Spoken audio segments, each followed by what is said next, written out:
నమస్తే, welcome to city 24/7 top debate. నేను సురేష్. మాజీ మంత్రి పెద్దిరెడ్డి కబ్జా పర్వం నిజమని తేలింది.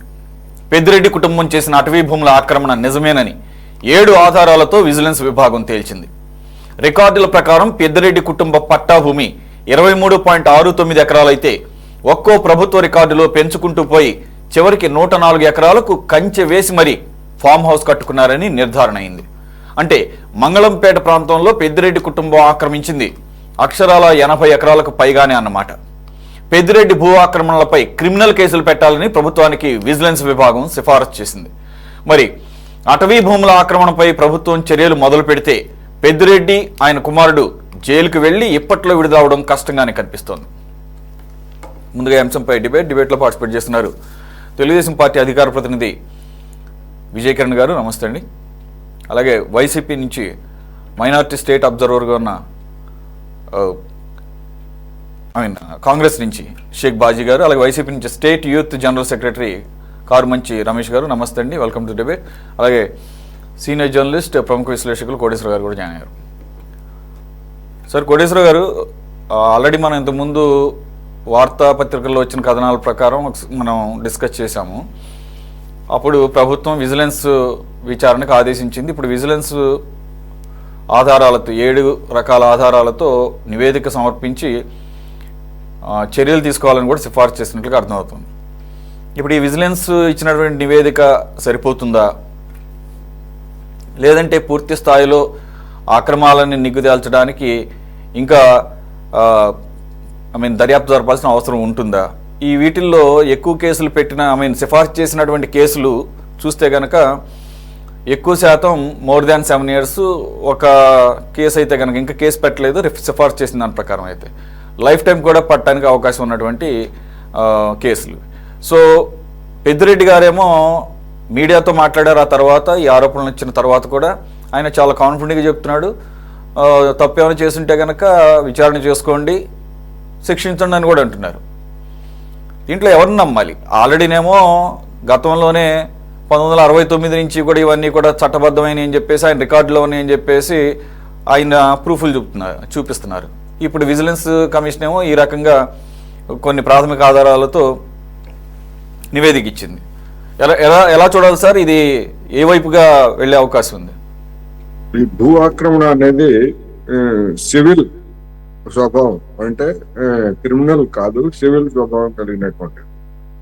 అందువలన విజిలెన్స్ కమిషన్ ఉన్నటువంటి ఆధారాలు లేదా వాడికి లభ్యమైనటువంటి ఆధారాలతోటి దర్యాప్తు జరిపి కొన్ని సిఫార్సులు చేసింది. వాటితోనే ఆయన జైలుకి వెళ్తారు అని చెప్పడం అనేటువంటిది తొందరపాటు అవుతుంది. ఆయన కానీ లేదా ఆక్రమణకు పాల్పడినటువంటి ఆయన కుటుంబ సభ్యులు కానీ ఏదో వెంటనే ఒక క్రిమినల్ కేసులో మాదిరి జైలుకి వెళ్తారు అని చెప్పడం తొందరపాటు అవుతుంది అనేది నా అభిప్రాయం. ఎందుకంటే ఈ భూ రికార్డులు ఆక్రమణకు సంబంధించిన అటవీ భూమి కావచ్చు, లేదా ప్రభుత్వ భూమి కావచ్చు, లేదా గ్రామ కంఠాలు కావచ్చు, ఇలాంటివన్నీ కూడా ఎంతో లిటిగెన్స్ తో కూడుకున్నటువంటి వ్యవహారాలు కనుక వాటికి సంబంధించి ఛార్జ్ షీట్లు దాఖలు చేసిన తర్వాత, ఎందుకు అంటే పెట్టినటువంటి కేసుల్లో 7 ఏళ్ళలో లేదా 10 ఏళ్ళలో శిక్షలు పడేటువంటి సెక్షన్స్ పెట్టొచ్చు. కానీ అవి న్యాయస్థానంలో దిగువ న్యాయస్థానాలు లేదా వాటి మీద ఏదైనా శిక్షలు పడితే మళ్ళీ ఎగువ న్యాయస్థానాలు, ఈ ప్రాసెస్ అంతా కూడా అది చాలా దీర్ఘకాలం సాగేటువంటి అవకాశం ఉందనేది నా అభిప్రాయం. అందువల్ల కేసులు పెట్టాలి, ఆక్రమణకు పాల్పడినటువంటి వాళ్ళని ఎవరిని వదలాల్సినటువంటి అవసరం లేదు. అయితే అందులో వాటి స్వభావం ఏంటనేటువంటిది మనకి ఛార్జ్ షీట్లు దాఖలు చేసిన తర్వాత మాత్రమే జనానికి వివరాలు అనేది తెలుస్తాయి. అదేవిధంగా పెద్దిరెడ్డి గారు ఆ విధమైనటువంటి ధీమా వ్యక్తం చేయడానికి 2 కారణాలు ఉంటాయి. ఒకటి, మేకపోతు గాంభీర్యం. ఎందుకంటే ఒకవేళ ఏదైనా నిజంగానే బయటపడి ఉంటే చేసేదేమీ లేదు ఇంకా. ఎందుకంటే ఇప్పుడున్నటువంటి ప్రభుత్వము, ముఖ్యంగా మన చంద్రబాబు నాయుడు గారికి లేదా పెద్దిరెడ్డి గారికి కాలేజీ రోజుల నుండి ఉన్నటువంటి వైరం కావచ్చు, లేదా రాజకీయ ప్రత్యర్థులుగా కూడా ఆయన ఒకే పార్టీలో ఉన్నా కానీ భిన్నమైనటువంటి గ్రూపులకి నాయకత్వం ఇచ్చినటువంటి తెలిసిందే మనకి. అందువలన పెద్దిరెడ్డిని ఏ అవకాశం దొరికినా కానీ ఇప్పుడున్నటువంటి ప్రభుత్వం వదిలేటువంటి అవకాశం ఉండదు. అందుకని ఆ కారణంగా ఒకవేళ ఏదైనా దొరికేటైతే అనివార్యమైతే నేను అనుభవిస్తాను నాకేం అని చెప్పేసి ఆ మేకపోతు గాంభీర్యం అన్నా అయి ఉండాలి. లేకపోయేట్లయితే దానిలో ఉన్నటువంటి లిటిగెన్స్ నేచర్ ని ఇప్పుడప్పుడే తేలేవి కాదు, ఏళ్ళు పుళ్ళు పడతాయి, అప్పుడు సంగతి అప్పుడు చూసుకుందాం అనేటువంటి ఒక భరోసా కూడా కావచ్చు. ఎందుకంటే ఇప్పుడు మీరు అన్నట్టుగా 69 60 సంవత్సరాల్లో ఎప్పటి నుంచో జరిగినటువంటి ఈ రికార్డులు మారిపోవడం, మార్చివేయడం అనేటువంటి దాన్ని రుజువు చేయడం తేలికైనటువంటి వ్యవహారం కాదు.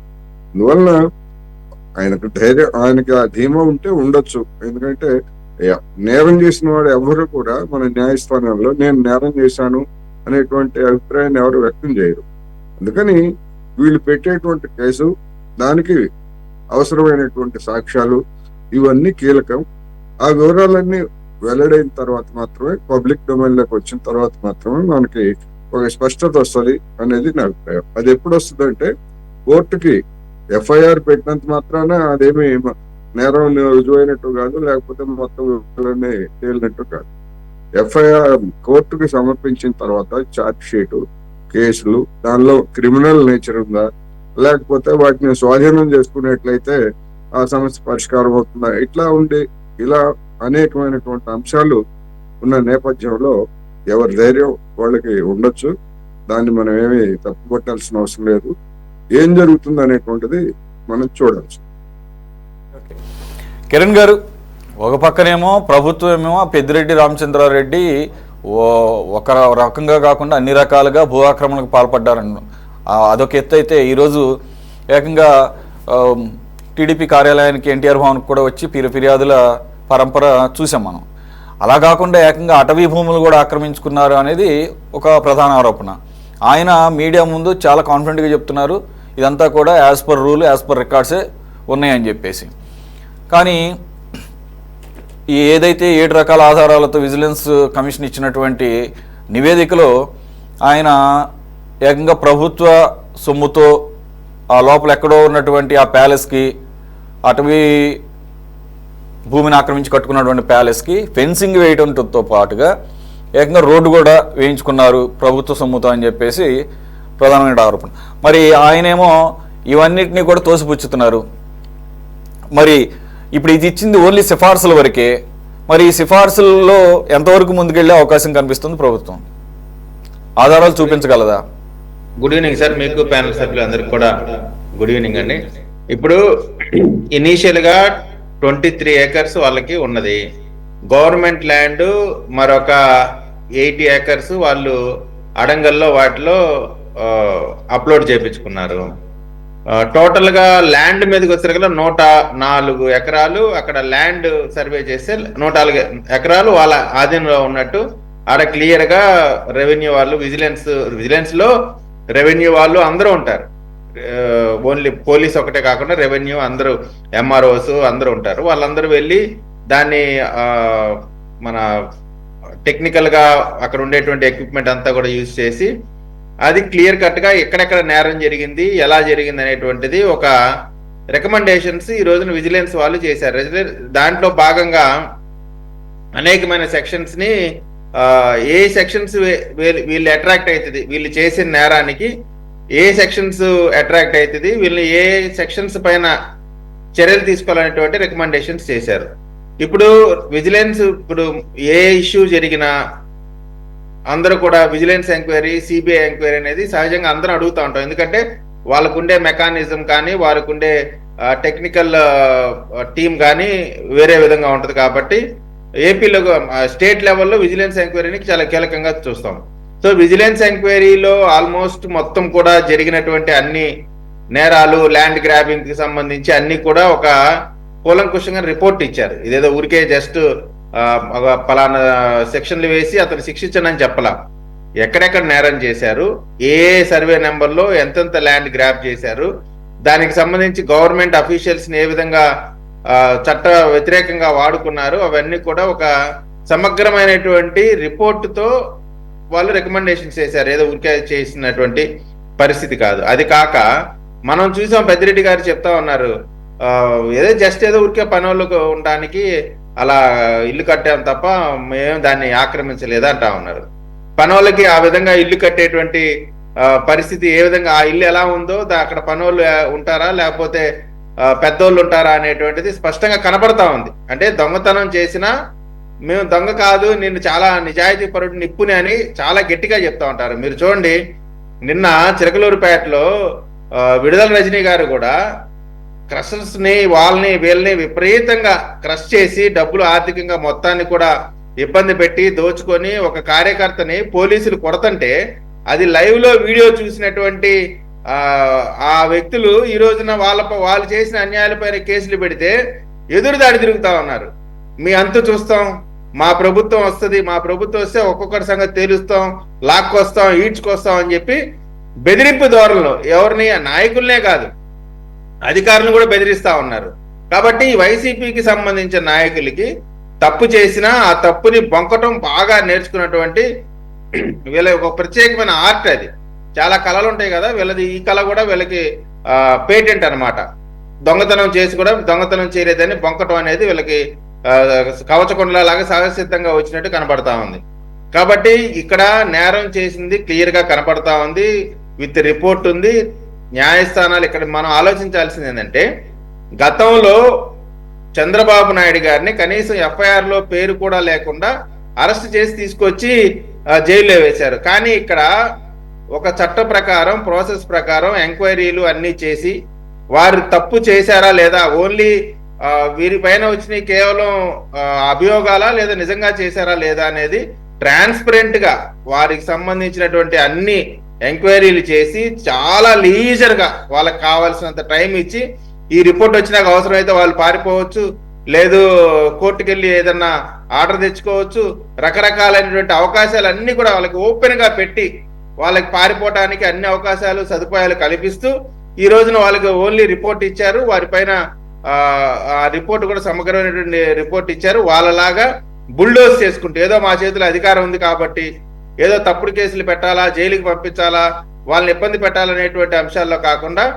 వారు తప్పు చేస్తే ఆ తప్పు నిర్ధారించిన తర్వాత మాత్రమే చట్టం ముందుకు వారిని తీసుకెళ్లేటువంటి పరిస్థితి కనబడతా ఉంది. కాబట్టి మేము పూర్తి రాజ్యాంగబద్ధంగా వారు వైసీపీ వారు చేసినటువంటి, ఇప్పుడు రామచంద్రారెడ్డి గారు మొదటి వారు కాదు, ఆఖరి వారు కాదు, ఇంకా చాలా పెద్ద లిస్టే ఉంది.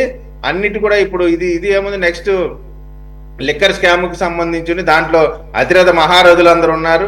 అదేవిధంగా రేపు తిరుమలది కూడా స్టార్ట్ అయింది కాబట్టి యాక్షన్ అందరూ అంటా ఉన్నారు, వైసీపీ నాయకులు కానీ ఏది ఇంత మటుకు ఎక్కడ రెడ్ బుక్ లేదు, మేము రెడ్ బుక్ మా ఇంట్లో కుక్క కూడా భయపడదని చెప్పి అంబటి రాంబాబు లాంటి వాళ్ళు మాట్లాడటం, ఒక్కొక్కరికి భయపడటం చారుకారే టైం నిదానంగా జరిగింది, చట్ట ప్రకారం జరిగింది. మీలాగా బుల్డోజ్ చేసుకుని వెళ్ళేటువంటి పరిస్థితి ఉండదు. ఖచ్చితంగా నేరానికి తగ్గ శిక్ష, అవి కూడా చాలా తీవ్రమైనటువంటి నేరాలు, ఆ సెక్షన్స్ చాలా తీవ్రంగా ఉన్నాయి కాబట్టి ఖచ్చితంగా కటకటాలు లెక్క పెట్టాల్సినటువంటి అవసరం అయితే ఉందండి. ఓకే కిరణ్ గారు. పోతే రమేష్ గారు, ఆయన యాక్చువల్గా కన్సర్న్ మినిస్టర్ కూడా, ఫారెస్ట్ మినిస్టర్ చూశారు, ఆయన గనుల శాఖ చూశారు, ఇవన్నీ చూశారు. చూడటం మూలంగా ఇంకాస్త ఆయనకి అనుకూలంగా పనిచేశారు అనేది ఇప్పుడు ఇచ్చినటువంటి నివేదిక ద్వారా స్పష్టం అవుతుంది. సరే, is it too early to predict anything wrong అని చెప్పేసి మీరు కూడా పెద్దిరెడ్డి గారి లాగా అనొచ్చు, తప్పేం లేదు. కాకపోతే అక్కడ క్లియర్గా కొన్ని ఎవిడెన్స్లు, ఆ ఎవిడెన్స్లు ఉంటేనే కదా ముందుకు వెళ్ళేది. 7 రకాల అభియోగాలు, వాటిలో 1-2 తప్ప మిగిలినవన్నీ కూడా మోర్ దాన్ 7 years, 1 or 2 అయితే లైఫ్ లాంగ్ పడేది. ఎందుకంటే అటవీ శాఖ అనేది స్టేట్ ప్రాపర్టీ. అది స్టేట్ ప్రాపర్టీ అన్నప్పుడు అందరం కన్సర్న్ మినిస్టర్ అయినప్పుడు ఆయనే ఆ రకంగా, ఇప్పుడు ఫర్ ఎగ్జాంపుల్ అక్కడెక్కడో లోపల ఉన్నటువంటి ఫామ్ హౌస్కి మధ్యలో ఇంకేమీ లేవు, ఒక రోడ్డు, ఆ రోడ్డు కూడా క్లియర్గా కనపడుతుంది. మరి ఆ రోడ్డుకి ఇచ్చినటువంటి నిధులు ఎప్పుడు శాంక్షన్ చేశారు, ఏ నిధులు అనేది కూడా క్లియర్గా ఉన్నాయి రికార్డ్స్లో. అయినా కూడా పెద్దిరెడ్డి రామచంద్రారెడ్డి గారు అయితే సవాల్ చేస్తున్నారు. ఏంటి కోటేశ్వర గారు ముందు అన్నట్లు అయితే అది బుకాయింపన్న అవ్వాలి, లేదంటే ఇది ఎప్పటికి తేలాలి అని చెప్పేసి అప్పుడు చూసుకుందామని ఒక దాన్ని ఏమంటారు డోంట్ కేర్ యాటిట్యూడ్ అని అవ్వాలి అని చెప్పేసి అంటున్నారు. మీరేమంటారు? సురేష్ గారు, మీకు సిటీ ప్రేక్షకులుగా అందరికీ కూడా, ప్యానెల్ ఉన్న సభ్యులందరికీ కూడా గుడ్ ఈవినింగ్ అండి. ఇప్పుడు పెద్దిరెడ్డి గారు చెప్పిన మాటల్లో ఎక్కడా కూడా ఆయన తప్పు చేయలేదు అనేది ఆయనకు తెలుసు కాబట్టే అంత స్ట్రాంగ్ గా ఆయన మాట్లాడటం జరుగుతుంది. ఈ రోజు ఈనాడులో వచ్చిన న్యూస్ మీద మీరు డిబేట్ పెట్టడం జరిగింది. మీరు పక్క అడవి దొంగ, ఎందుకంటే ఆయన తప్పు చేసేసినట్లుగా కొన్ని క్వశ్చన్ మార్క్ కూడా వేయలేదు. మీరు పక్క అడవి దొంగ అని చెప్పి అలా పెట్టడం అనేది ఎంతవరకు సమంజసమో మరి మీరే ఆలోచించాలి. ఎందుకంటే నిజంగా అది నేరం ప్రూవ్ అయిపోయి ఆయన దొంగ కింద తేలితే అప్పుడు మీరు పక్క అడవి దొంగ అని పెట్టిన అర్థం ఉంది. కానీ మీరే దాని మీద జడ్జిమెంట్ చేసేసినట్లుగా అడవి దొంగ అని పెట్టడం అనేది కరెక్ట్ కాదు. ముందుగా నేను దాన్ని ఖండిస్తున్నాను. నెక్స్ట్ ఇక క్లియర్ గా ఇప్పుడు ఇది మొదటిసారి వచ్చిన ఆరోపణ అయితే మీరు అన్నట్లుగా ఓకే క్వశ్చన్ మార్క్ బెటర్ గా ఉండేది, నేను యాక్సెప్ట్ చేస్తాను. ఒక్క నిమిషం. అయితే అక్కడ విజిలెన్స్ కమిషన్ పక్కా ఆధారాలతో ఒక నివేదిక ప్రభుత్వానికి సమర్పించిన తర్వాత ఏంటి మరి దాంట్లో అసలు సరే మీ దగ్గర నివేదిక ఉందా సార్? ఇప్పుడు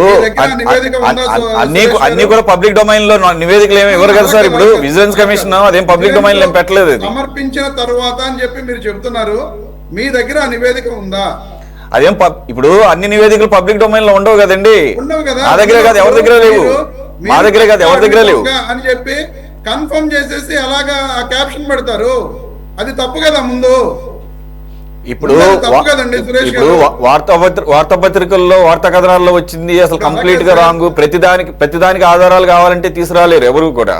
ఇంకా ఆధారాలు లేకుండా ఇక ఎవరి మీద అయినా సరే అలా ఇష్టం వచ్చినట్లుగా, అంటే మీరు అక్కడ క్వశ్చన్ మార్క్ వేసినా తప్పలేదు. నేను చెప్పేది నేను కూడా దాన్ని యాక్సెప్ట్ చేస్తున్నాను. క్వశ్చన్ మార్క్ వేసింటే బాగానే ఉండేది, రెలవెంట్ గా ఉండేది. నేను అంతవరకు ఓకే అగ్రీ అవుతున్నా. అయితే అసలు ఏమి నేను చెప్పేది కూడా అంతే. ఇప్పుడు అంతవరకు మీరు అక్కడ క్వశ్చన్ మార్క్ వేసి దాన్ని ఇది మొదటి రోజు వచ్చినటువంటి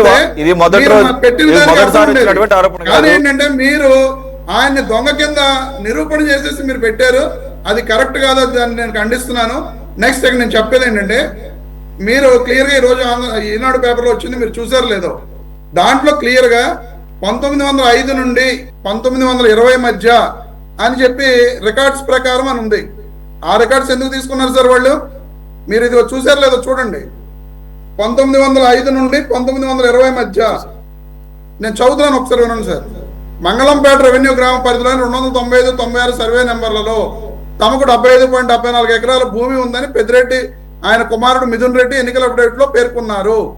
కానీ 1905 నుంచి 1920 సంవత్సరాల మధ్య నిర్వహించిన భూ సర్వే ప్రకారం ఈ గ్రామ పరిధిలోని సర్వే నెంబర్లో 295లో 17.69 ఎకరాలు, 296లో 6 ఎకరాలు కలిపి మొత్తం 23.69 ఎకరాలు మాత్రమే పట్టా భూమి ఉంది.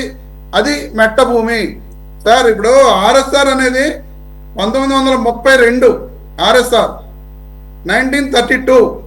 మరి ఇది 1905 నుంచి 1920 మధ్య ఎందుకు చూపించారు? ఆ తర్వాత 1932 ఆర్ఎస్ఆర్ తర్వాత కూడా ఎన్నో రకాల మార్పులు జరిగినాయి. ఎందుకంటే రకరకాల ల్యాండ్స్ ఉన్నాయి మనకి. వెట్ ల్యాండ్ అని, డ్రై ల్యాండ్ అని, గవర్నమెంట్ ల్యాండ్ అని, అసైన్ ల్యాండ్ అని, ఇనామ్ ల్యాండ్స్ అని, ఫారెస్ట్ ల్యాండ్స్ అని, విలేజ్ సైట్ ల్యాండ్స్ అని, ఇలా రకరకాల ల్యాండ్స్ ఉన్నాయి. ఆ తర్వాత డాటెడ్ ల్యాండ్స్ అని, ఇలా రకరకాలుగా ల్యాండ్స్ ఉన్నాయి. వీటన్నింటినీ కూడా ఆ తర్వాత ప్రభుత్వాలు రకరకాలుగా మార్చుకుంటూ వచ్చినాయి. మహేష్ గారు, మీరు చదివిన దాంట్లోనే మొత్తం అది మెట్ట భూమి ఉన్నది, అది కూడా పట్టా భూమి ఎంత 23.69 ఎకరాలనే కదా అక్కడ ఉంది. ఇక్కడ సార్ 1905 నుంచి 1920 మధ్య ఉన్నదాన్ని తీసుకున్నారు. మీరు అక్కడ చూసారో లేదో. కానీ 1968లో అది అటవీ భూమి కాదు అని చెప్పి ఫారెస్ట్ డిపార్ట్మెంట్ గెజిట్ ఇచ్చిందని చెప్పి పెద్దిరెడ్డి రామచంద్రారెడ్డి గారు క్లియర్ గా చెప్పింది.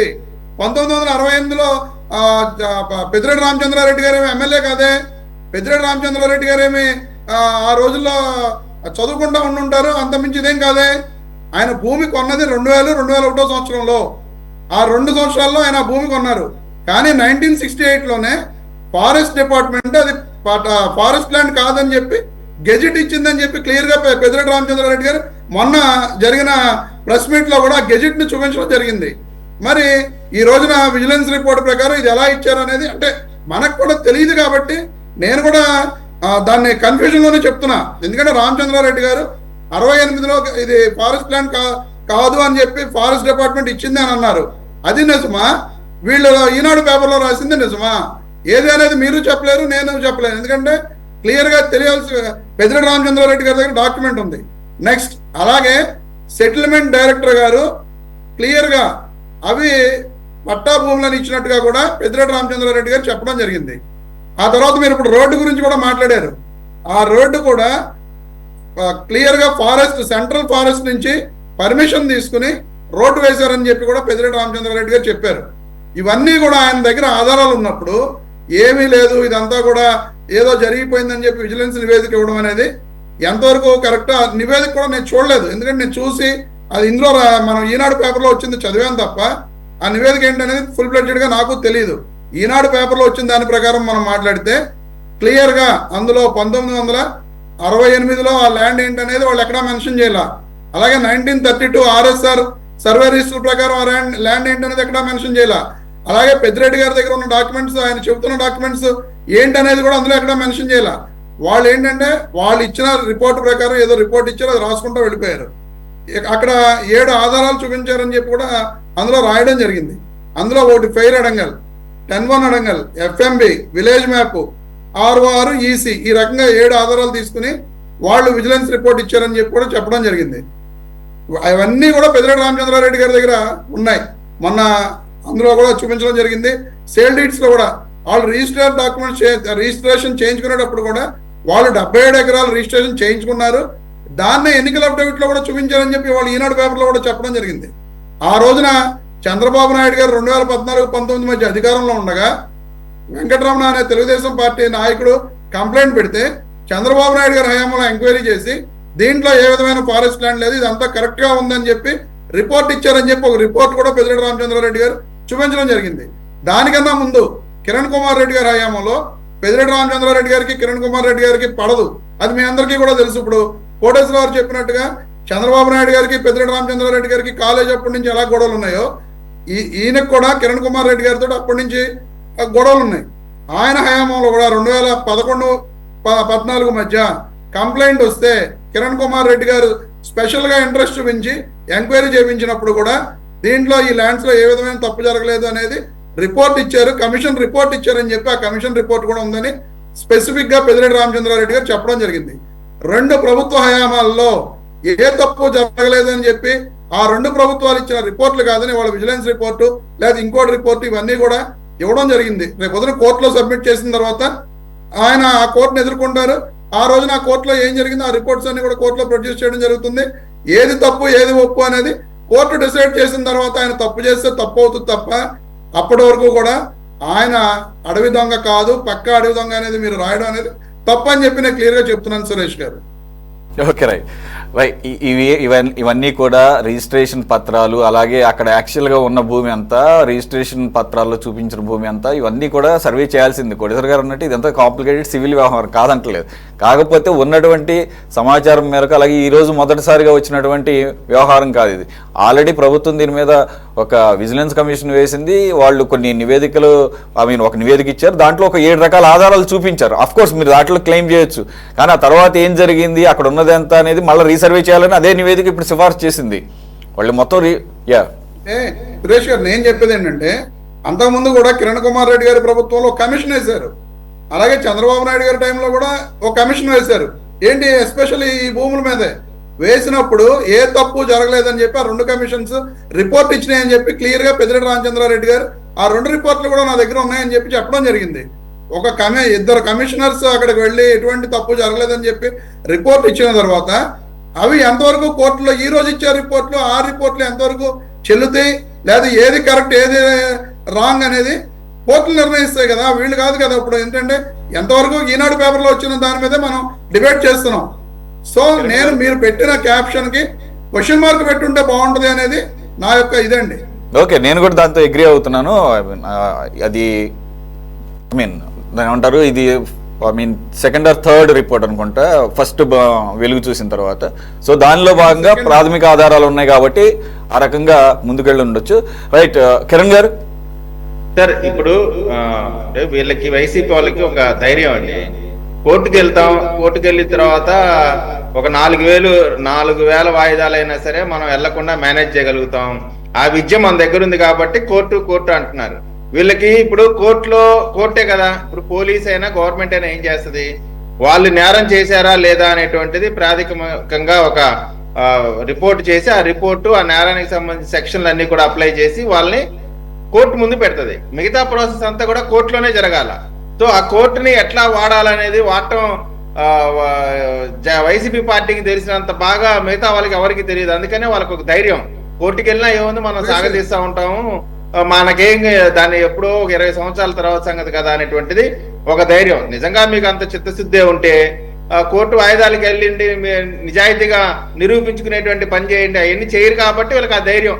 మీరు చూడండి, రమేష్ గారు వచ్చినప్పటి నుంచి కూడా కోర్టులోకి వెళ్తాం అంటారు. కోర్టులోకి వెళ్తే లేట్ అయింది అనే విషయం ఆయనకి తెలుసు కాబట్టి కోర్టుని సాకుగా పెట్టుకొని కథను నెట్టేద్దాం అనేటువంటి ప్రయత్నం చేస్తా ఉన్నారు. సురేష్ గారు, ఎంతసేపు కూడా టీడీపీ ప్రతినిధులు కోర్టులోకి వెళ్తారు, కోర్టులో వాయిదాలు ఉంటాయి, లేకపోతే కోర్టు నీళ్ళు 20 ఏళ్ళు జరుగుద్ది కదా అంటే కోర్టుల మీద కూడా నిందలు వేసేస్తున్నారు వీళ్ళు. కానీ వీళ్ళ నాయకుడు చంద్రబాబు నాయుడు గారు అతని మీద ఎన్ని అభియోగాలు వచ్చినా సరే 18 స్టేలు తెచ్చుకున్నారు అన్న విషయాన్ని మాత్రం వీళ్ళు ఎక్కడ చెప్పరు. స్టేలు కొట్టించుకున్న విషయాలు వీళ్ళు ఎక్కడ చెప్పరు. స్టేలు తెచ్చుకున్న విషయాలు వీళ్ళు ఎక్కడ మాట్లాడరు. దానికి సంబంధించి జగన్మోహన్ రెడ్డి గారి ప్రభుత్వంలోనే చంద్రబాబు నాయుడు గారు దానికి సంబంధించి ఒక నిమిషం, దేశం మొత్తం ఇదే పరిస్థితి ఉందని చెప్పేసి ఈ రోజు లేటెస్ట్ గా అమికస్ క్యూరీ ప్రజాప్రతినిధుల మీద ఏ రకంగా కేసులు 30 సంవత్సరాల పైబడి కూడా ఇంకా కొనసాగుతున్నాయి, రన్ అవుతున్నాయని చెప్పేసి సుప్రీంకోర్టుకి ఇచ్చినటువంటి నివేదికలో ఈరోజు ఇవ్వడం జరిగింది. సుప్రీంకోర్టు చాలా కీలకమైన వ్యాఖ్యలు చేసింది. కోటేశ్వర గారికి వాటిని ఫాలో అవుతారు కాబట్టి కోటేశ్వర గారు, you want to add anything in this regard? అంటే కన్సర్న్ గా ఉంది కాబట్టి ప్రజాప్రతినిధుల గురించే ఈ రోజు ఇచ్చినాడు అమికస్ క్యూరీ ఇచ్చినటువంటి నివేదిక. ఒక్క నిమిషం జగన్మోహన్ రెడ్డి గారు కోర్టుకు వెళ్ళట్లేదు, జగన్మోహన్ రెడ్డి గారు చంద్రబాబు నాయుడు గారు ఉన్న మీద కేసుల మీద వందల వేల సంఖ్యలో వాయిదాలు తీసుకుంటున్నారు. ఆఖరికి సాక్షులు అటెండ్ కావట్లేదు, సంవత్సరాల తరబడి సాక్షులు అటెండ్ కావట్లేదు అని చెప్పేసి సుప్రీంకోర్టుకి ఇచ్చిన నివేదిక విస్తుపోయేటటువంటి నిజాలు బయటపెట్టింది. ఓకే, ఇది ఎప్పటి నుంచో జరుగుతున్నది. కోటేశ్వర గారు, ఇప్పుడు అమికస్ క్యూరీ ఆ నివేదిక ఇచ్చిన మాట వాస్తవం. అది రాబోయే రోజుల్లో పెద్ద చర్చనీయాంశంగా కూడా మారుతుంది. సుప్రీంకోర్టు దాన్ని ఏ మేరకు ఆమోదిస్తుంది, ఆమోదించిన దాని మీద ఏ విధంగా నిర్దిష్టంగా దిగువ కోర్టులకి, తన కోర్టులో కూడా అనేక కేసులు పెండింగ్ లో ఉన్నాయి అటువంటివి. అందువల్ల అది ఏం చేస్తుంది ఏమిటనేటువంటిది ఒక అంశం అయ్యేటైతే, ఇక్కడ మనం గమనించాల్సింది ఏంటంటే కోర్టులు మేనేజ్ చేస్తున్నారు చేసేటువంటిది వైసీపీకి చాలా అనుభవం ఉంది అని చెప్పేసి అంటున్నారు. ఎవరు మేనేజ్ చేస్తున్నారు, ఎవరికి అనుభవం ఉంది? మరి వాళ్ళ వైసీపీకే అంత పలుపడి ఉన్నట్లయితే మరి చంద్రబాబు నాయుడు కోర్టులు మేనేజ్ అనే మాట అనలేదు. కోర్టులో దాన్ని డిలే ఎలా చేసుకోవాలో వాళ్ళకి నైపుణ్యం ఉందని చెప్పారు అంతే. మేనేజ్ అనే మాట మీరు వాడారు, వాడకపోతే ఓకే. మేనేజ్ అనే మాట మీరు వాడారు, వాడకపోతే ఓకే, నేను నా మాటను విత్డ్రా చేసుకుంటాను. ఒకవేళ నా వల్ల పొరపాటు కాదు వచ్చిండే, నేను మేనేజ్ కాదు నా ఉద్దేశం. వారు కోర్టులో వాయిదాలు ఏ విధంగా తీసుకోవాలనేటువంటి దాని మీద నా ఉద్దేశం అది. అవును సార్, వాయిదాలు తీసుకోవడానికి జడ్జి గారు వాయిదా ఇవ్వకుండా జరుగుతుందా? అది జడ్జి గారి ఇష్టం కదా. జడ్జి గారు వాయిదా ఇస్తేనే కదా వాయిదా తీసుకునేది. నేరం చేయకపోతే అన్ని వాయిదాలు ఎందుకు తీసుకోవాలంటున్నా? ఎన్నిసార్లు అన్ని వాయిదాలు ఎందుకు తీసుకోవాలి, అంతకాలం ఎందుకు సాగించాలి అంటే మన న్యాయ వ్యవస్థలో ఉన్నటువంటి లోపం. ఆ లోపాన్ని ప్రతి పార్టీ ఉపయోగించుకుంటుంది. చంద్రబాబు నాయుడు గారి మీద కూడా అదే విమర్శ ఉన్నది, జగన్మోహన్ రెడ్డి గారి మీద అదే విమర్శ ఉన్నది, ఇంకా ఇతర నాయకుల మీద కూడా అదే విమర్శ ఉన్నది. అందువలన మన న్యాయ వ్యవస్థలో ఉన్నటువంటి లోపాలు లేదా న్యాయ వ్యవస్థ యొక్క తీరుతెన్నులు, న్యాయమూర్తులు కూడా ప్రభావితం అవుతున్నటువంటి పరిణామాలు మనం చూస్తున్నాము. అందువలన న్యాయ వ్యవస్థకే ఇప్పుడు ఒక పెద్ద సవాల్ ఈ కేసు. ఇప్పుడు అమికస్ క్యూరీ ఇచ్చినటువంటి రిపోర్టు న్యాయ వ్యవస్థకే పెద్ద సవాల్.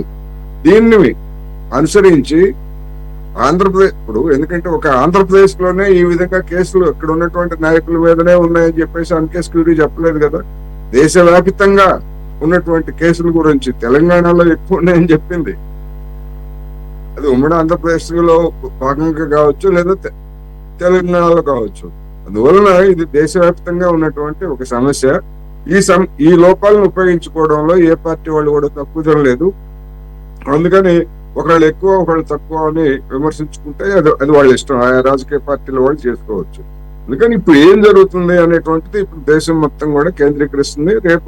రేపటి నుంచి మీడియా కూడా దీనన్నిటి మీద ఎవరి మీద ఏ కేసులు ఉన్నాయి, ఎన్ని ఉన్నాయి, ఏమిటనేటువంటిది మీడియా కూడా వెలుగులోకి తీసుకొచ్చే అవకాశం ఉంది. అది జనానికి కూడా అవసరమే. అటువంటి సమాచారాన్ని జనంలో కూడా చర్చ జరగాలి అనేది నేను ఈ సందర్భంగా చెప్పదలుచుకున్నాను. ఓకే బాజీ గారు, మీ అబ్జర్వేషన్ సార్. నేరపూరిత విశ్వాసఘాతకం దగ్గర నుంచి ఫోర్జరీ కేసుల వరకు దీంట్లో అనేక రకాల అభియోగాలు నమోదు చేయాలని చెప్పేసి విజిలెన్స్ కమిషన్ సిఫారసు చేసింది. దానిలో భాగంగా ఏదైతే 104 ఎకరాల వరకు, అసలు అక్కడ ఉన్నది 23.69 అయితే 104 ఎకరాల వరకు ఆక్రమించుకున్నారు కాబట్టి అది మొత్తం కూడా తిరిగి స్వాధీనపరచుకోవాలని. ఇవన్నీ సాధ్యపడే అంశాలేనా? మీరు కూడా గతంలో సేమ్ టాపిక్ మీద మాట్లాడారు. ఇవన్నీ జరిగే పనులు కాదు, ఒక్క చర్య కూడా తీసుకోదు ఈ కూటమి ప్రభుత్వం అని చెప్పేసి. ఒక్కొక్కటి కమిషన్లు వేస్తున్నారు, రిపోర్ట్లు వస్తున్నాయి, టైం టేకింగ్ ప్రాసెస్ అని వాళ్ళే ఒప్పుకుంటున్నారు. అసలు ఏమైపోయింది, తిరుమల కల్తీ నెయ్యి వివాదం అనుకుంటే ఇప్పుడు దాని మీద కూడా కదలిక, అరెస్టులు జరుగుతున్నాయి. దాని మీద కూడా కాసేపు దీని తర్వాత మనం చర్చిద్దాము. ఈ పర్టికులర్ ఇష్యూ, పెద్దిరెడ్డి గారి ఇష్యూ వచ్చేసరికి ఆయన వాదనకి ఇప్పుడు ఇచ్చినటువంటి విజిలెన్స్ నివేదికకి ఉన్నటువంటి డిఫరెన్స్ ఏంటి సార్? ముందుగా మీకు అట్లాగే మన ఛానల్లో వీక్షిస్తున్న వీక్షకులకి, ఛానల్లో పాల్గొన్న, డిబేట్లో పాల్గొన్న పెద్దలందరికీ కూడా శుభ సాయంత్రం, నమస్కారం. ఇప్పుడు రమేష్ గారు పాయింట్అవుట్ చేసిన అంశం, మీరు పెట్టిన ట్యాగ్ లైన్ ఏదైతే ఉందో పక్కా అడవి దొంగ, అఫ్ కోర్స్ దానికి ఒక క్వశ్చన్ మార్క్ ఇస్తే బాగుండేదని రమేష్ గారి అభిప్రాయం. కొద్ది రోజుల తర్వాత మీరు పెట్టిన క్యాప్షన్ కరెక్టా, అది క్వశ్చన్ మార్క్ పెట్టడం కరెక్టా అనేది కూడా తేలుద్ది.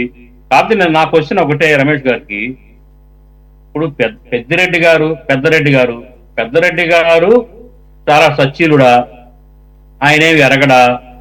ఈ అటవీ భూముల విషయంలో ఆయన సత్యహరిశ్చంద్రుడా? ఏ నేరం ఏ పాపం తెలియదా?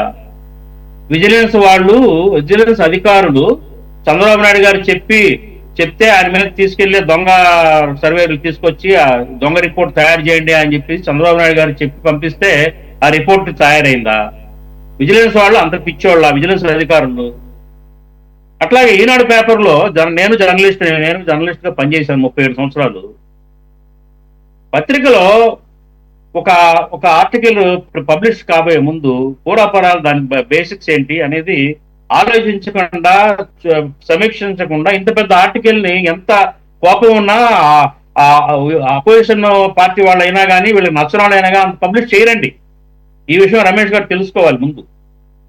ఇక్కడ దీంట్లో క్లియర్ కట్ గా నాకు అర్థమైన సబ్జెక్ట్ ఏంటంటే, ఏదైతే 7 ఆధారాలు అని విజిలెన్స్ వాళ్ళు ఇచ్చిన నివేదికలో నాకు అర్థమైన సబ్జెక్ట్ ఏంటంటే, ఈయన 23.69 ఎకరాలు ఉంచుకొని 74 ఎకరాలకి ఆయన అడంగల్లో కానివ్వండి, రిజిస్ట్రేషన్ చేయించుకోవడం కానివ్వండి, ఆయనకు ఉన్నది అఫ్ కోర్స్ 1905, 1920లో చేసిన సర్వే ప్రకారంగా అక్కడ పట్టాభూమి ఉన్నది 23 ఎకరాలే. పట్టాభూమి అంటే ఏంటంటే రిజిస్ట్రేషన్ కి యోగ్యత కలిగిన భూమి. మిగతాదంతా అటవీ భూమి, అది రిజిస్ట్రేషన్ కాదు, అది గవర్నమెంట్ భూమి. అట్లాంటిది 74 ఆయన తర్వాత నుంచి రికార్డ్స్ మార్చుకుంటూ వస్తూ అడంగల్లో కానివ్వండి, తదుపరి జరిగిన విషయాల్లో కానివ్వండి, ప్రతి చోట కూడా ఆయన 75.74 ఎకరాలకి స్థిరపడ్డాడు. ఆ ఎకరాలని నాయే. దాంట్లో అనువంశికంగా అంటే వంశపారంపర్యంగా నాకు సంక్రమించిన భూమి దాదాపు 36.5 ఎకరాలు అనేది ఆయన క్లెయిమ్ చేశాడన్నది విజిలెన్స్ నివేదిక. అట్లాగే ఏంటంటే రోడ్డు వేశారు, ఒత్తిడి తీసుకొచ్చి పంచాయతీల మీద గవర్నమెంట్ సొమ్ముతో రోడ్డు వేయించుకున్నాడు అనేది క్లారిటీగా ఇంకొక ఆధారాన్ని విజిలెన్స్ చూపించింది. ఆ రోడ్డు వేయడం కరెక్ట్ కాదా? రోడ్డు ఏ అధికారంతో వేశారు, ఎవరు డబ్బుతో వేశారు, రికార్డ్స్ ఉంటాయి కదా, ఫండ్స్ రిలీజ్ అయినట్టు రికార్డు ఉంటుంది కదా. ఆధారం లేకుండా ఏముండదు కదండి. భూమి తరిగిపోదు. భూమిని ఎవరు కొరుక్కు తినరు. సర్వే నెంబర్లు అలాగే ఉంటాయి, రికార్డు అలాగే ఉంటుంది. కానీ మధ్యలో ఏంటంటే ఈ కాజేసే వాళ్ళ ధీమా ఏంటంటే, ఆ రికార్డుల్లోకి ఎవరు వెళ్ళరు, మమ్మల్ని ఎవరు పట్టించుకోరు, మేము అధికారంలో ఉన్నాము, బలవంతులము అనే ఒక ధోరణితోటే ఇలాంటి నేరాలు చేస్తారు. కానీ భూమి అక్కడే ఉంటుంది, ఎవరు ఇవ్వక్కర్లా, దీనికి ఆధారాలు, సాక్ష్యాలు భూమే ఇస్తుంది. భూమే తన ఆధారాన్ని తానే భూమి చెప్పుకుంటది. ఆ భూమే మింగేసుద్ది ఆక్రమదారుల్ని. ఇది సత్యం. కాబట్టి అంటే భూమి ఎక్కడికి పోదండి? అంగుళం కూడా కలదు భూమి. ఎన్ని ఎకరాలు గవర్నమెంట్ అధీనంలో ఉంది, ఎన్ని ఎకరాలు ప్రైవేటుది, ఎంత ఆక్రమణ జరిగింది, ఎవరి అధీనంలోకి ఎంత వచ్చింది అనేది రికార్డ్స్ ఉంటాయి. 100 ఏళ్ల చరిత్ర అయినా ఉంటుంది, 100 ఏళ్ల దగ్గర నుంచి రికార్డ్ అయినా వస్తుంది. కాబట్టి ఇది ఏదో ఊరికే మనం డిబేట్స్ లో రమేష్ గారు కానీ లేకపోతే ఫిజికల్ గా పెద్దిరెడ్డి గారు కానీ వాదించి మీడియాలో చెప్పినంత మాత్రాన జరిగిన ఆక్రమణలు సక్రమములు అవ్వు. ఇవి నిరూపణ జరుగుతాయి. అప్పుడు మళ్ళీ మాట్లాడుకుందాం మనం. కారణం ఏంటంటే క్లియర్ కట్ గా పెద్దిరెడ్డి రామచంద్రారెడ్డి గారు అటవీ భూమిని మిస్యూజ్ చేశారు అన్నది ఆధారాలు ఉన్నాయి. ఆధారాలు లేకుండా ఈనాడు లాంటి ఒక అగ్రపత్రిక అంత తేలిగ్గా ఎవరో ఫేవర్ చేయడం కోసమో, తెలుగుదేశం పార్టీ ఫేవర్ చేయడం కోసమో ఇంకోటికో పబ్లిష్ చేయరు. ఇంకొక పాయింట్ ఏంటంటే విజిలెన్స్ నివేదిక ఉంది. విజిలెన్స్ అధికారులు ఇవాళ తప్పుడు నివేదిక ఇస్తే జైల్లో కూర్చుంటారు. నేను ఒకటే సవాలు విసురుతున్నా రమేష్ గారికి, మీకు దమ్ముంటే విజిలెన్స్ అధికారులు ఎవరైతే ఈ నివేదిక ఇచ్చారో వాళ్ళ మీద కేసులు పెట్టండి, తప్పుడు నివేదిక ఇచ్చారని. ఈనాడు పేపర్ మీద డిఫేమేషన్ కేసు వేయండి రేపే. డెఫినెట్ గా ఆల్రెడీ ఇంత ముందు రాసిన దాని మీద డిఫేమేషన్ వేయండి, విజిలెన్స్ అధికారుల మీద కేసులు పెట్టండి. తప్పకుండా తప్పుడు నివేదిక ఇచ్చారు, దాని మీద కూడా వెళ్తారు. ప్రభుత్వ రాజకీయ ఒత్తిడికి లొంగి తప్పుడు నివేదికలు ఇచ్చారు విజిలెన్స్ అధికారులు అని మీరు ఇమ్మీడియట్ గా కేసు ఫైల్ చేయండి. సార్ బాజీ గారు, డెఫినెట్ గా రిపోర్ట్ ఆయన చేతికి వచ్చిన వెంటనే డెఫినెట్ గా వెళ్తారు. ఎందుకంటే ఆయన దగ్గర ఉండే ఆధారాలు ఆయన దగ్గర ఉన్నాయి. అదే అవన్నీ కూడా గతంలో ప్రెస్ మీట్ లో పెట్టి ఆయన చెప్పడం జరిగింది, చూపించడం జరిగింది. రమేష్ గారు రమేష్ గారు అవి వాటి తర్వాతే ఏదైతే పెద్దిరెడ్డి రామచంద్రారెడ్డి గారు ప్రెస్ మీట్ పెట్టి ఆధారాలు చూపించారో ఆ తదుపరి మాత్రమే విజిలెన్స్ వాళ్ళు సర్వే జరిగింది. నిజాలు నిగ్గుదీశారు. ఇవాళ బహిర్గతమైన నిజాలు ఏంటంటే పెద్దిరెడ్డి రామచంద్రారెడ్డి గారు ఉన్న భూమి 23 చిల్లర ఎకరాలు అయితే 75.74 ఎకరాలు క్లెయిమ్ చేసుకున్నారు, రిజిస్ట్రేషన్ చేసుకున్నారు, అడంగలు మార్చుకున్నారు, తనకు ఫేవర్ గా మార్చుకున్నారు. అన్ని కూడా కంచె వేశారు, బిల్డింగ్ కట్టారు, రోడ్డు వేశారు. This is the evidence. అవును సార్, అన్నిటికీ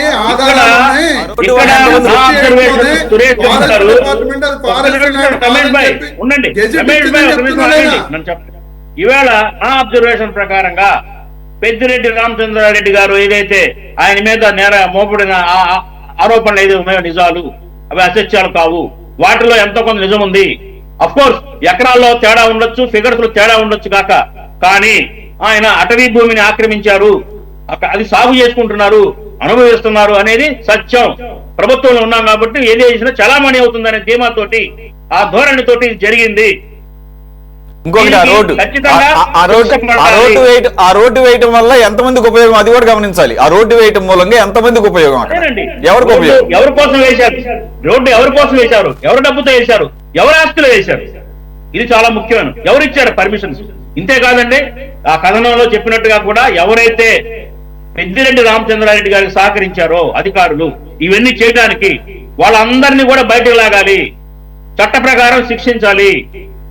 అట్లాగే ఇవన్నీ ఇంకొకడు రేపు తెలుగుదేశం పార్టీలో నాయకులు కూడా అధికార మదంతో ఇలా చేయకుండా ఉండే విధమైన శిక్షలు పడాలి. కాంగ్రెస్ పార్టీ నుంచి నా అప్పీల్ ఇది. ఓకే సార్, రైట్, చూద్దాం. ఇది యాక్చువల్గా ఇంకా ప్రిలిమినరీ స్టేజ్లోనే ఉంది. దీని మీద ఇంకా పోలీసులు దీని మీద కేసు పెడతారో లేదో చూడాలి. ప్రస్తుతం అయితే ప్రాథమిక నివేదిక మాత్రమే విజిలెన్స్ కమిషన్ అలాగే కొన్ని సిఫార్సులు చేసింది. ఏ సెక్షన్స్ కింద అభియోగాలు నమోదు చేయొచ్చో కూడా ఒక సిఫార్సు చేసింది. దాని వరకు పరిమితం అవదు. ఇక మరో అంశం చూద్దాం. తిరుమల లడ్డు ప్రసాదం తయారీ కోసం కల్తీ నెయ్యి సరఫరా కేసులో కీలక అడుగు పడింది. 4గురిని సిట్ టీం అరెస్ట్ చేసింది. వీరంతా 3 డైరీల యజమానులు కావడం విశేషం. లడ్డూ తయారీ కోసం కల్తీ నెయ్యి సరఫరా చేశారనేందుకు పక్కా ఆధారాలు సేకరించి సిట్ అధికారులు 4గురిని అరెస్ట్ చేశారు. మొత్తంగా ఏఆర్ డైరీ పేరుతో శ్రీ వైష్ణవి డైరీ ప్రతినిధులే నెయ్యి సరఫరా టెండర్లు దక్కించుకుని ఉత్తరాఖండ్కు చెందినటువంటి బోలేబాబా డైరీ నుంచి నెయ్యి సేకరించి తిరుమలకు పంపించినట్లుగా తేలింది. త్వరలోనే మరిన్ని అరెస్టులు జరిగే అవకాశం కూడా కనిపిస్తుంది.